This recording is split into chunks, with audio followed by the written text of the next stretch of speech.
Shares of Scotiabank are up slightly after the company posted better than expected results at its Canadian banking division. The company posted a profit of $2.29 billion in its most recent quarter and saw earnings growth in all divisions, including domestic banking, wealth management, and capital markets.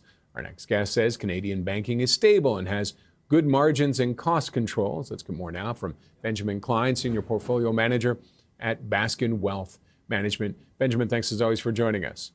Thanks for having me. Okay, just a quick report card on Scotia. What'd you like about it? What concerns? Nothing to us too surprising about the earnings. They seemed relatively stable. Now that Canadian banking has such a heavy emphasis on capital markets and wealth management, there's often going to be a pretty high correlation outside of unusual extraneous circumstances. There's going to be a lot of correlation with how the stock markets and capital markets are doing. Obviously, the capital markets, particularly the TSX, have been very, very strong, and that's a big reason why the banks, of course, did so well last year and so far this year. And why they're seeing an increase in their earnings basically across the portfolio. One interesting thing we did see is a modest uptick in delinquency on auto loans and credit cards. Hard to tell without looking a little bit more deeply what potential impact that might have, but we're interested to look into their mortgage renewal commentary to get a little bit more color on that. And what are you expecting from the mortgage renewal commentary? So it's hard to say. 2026 is kind of the final year of the 5-year mortgage renewal cycle. Investors or house owners rather that signed on to mortgages in 2021 at much lower interest rates. This is now the last year of those mortgage rates being renewed into much higher rates. So this should be a tailwind for the banking sector overall going forward. To us, the biggest takeaway here from the Canadian banking sector is Canadian banks lend almost exclusively to prime borrowers. So the impact has so far at least been much more significantly on subprime and alternative lenders. So we don't expect to see a huge impact on bank mortgage portfolios, but it'll be interesting to take a look at. And just going back, you mentioned a lot of the money coming from the TSX having a banner year. Any concerns about that as a source of income? It depends what you're looking for, of course. The banks to some degree are becoming maybe more dependent on the stock market, and the TSX having such an incredible year, and you can talk about second order effects, gold having an unbelievably good year and that propelling the TSX, and to some extent your outlook rather on Canadian banks depends on how resources and the rest of the TSX are going to do. I think that's a different conversation, but our expectation is this year is not going to be quite as incredible as 2025 was. And can we read into this as being an indicator for the other banks when their earnings come up, or is it really case by case? Very likely. I mean, it's unusual outside of, say, the TD AML issue. It's very unusual that you see, one bank or a couple banks diverging substantially from the other banks. So we would be surprised to see, the other banks have very different earnings reports. But, they all do have their differences. And so, the differences between them and their strengths and weaknesses, always worth looking at. And I imagine that same concern, you'll be looking at credit card, auto delinquency, that area there for all the other banks when they come out?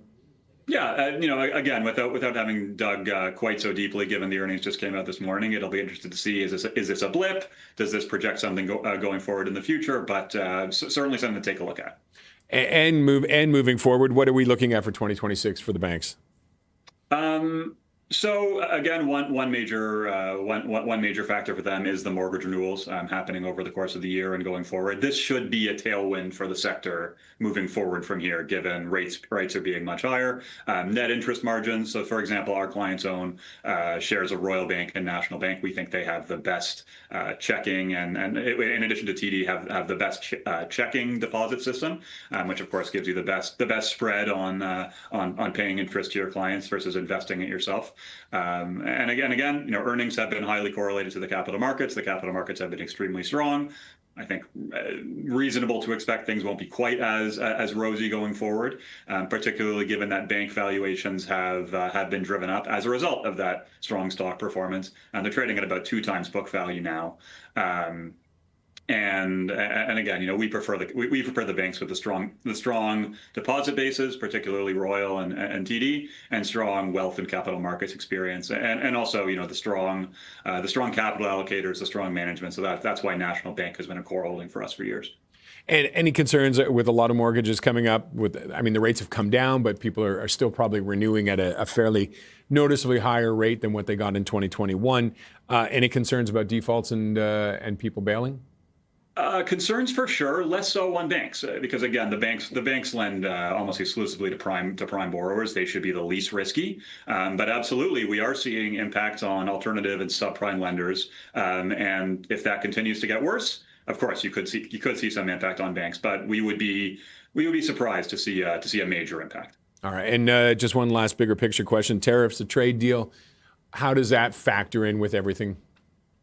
I think, of course, the only reasonable answer is nobody knows because that's the case. That's a good answer. That said, if history is anything to go by, which I hope it is, we know that the U.S. market is dependent to a significant degree on Canadian exports, and I think if there was anywhere to put your money on, it would be that there will be a deal reached, and it probably won't be all that different from what we've seen in the past, but obviously a wild card, and I think impossible to tell with any degree of precision. All right, we'll leave it on that note there. Benjamin, thanks very much for joining us.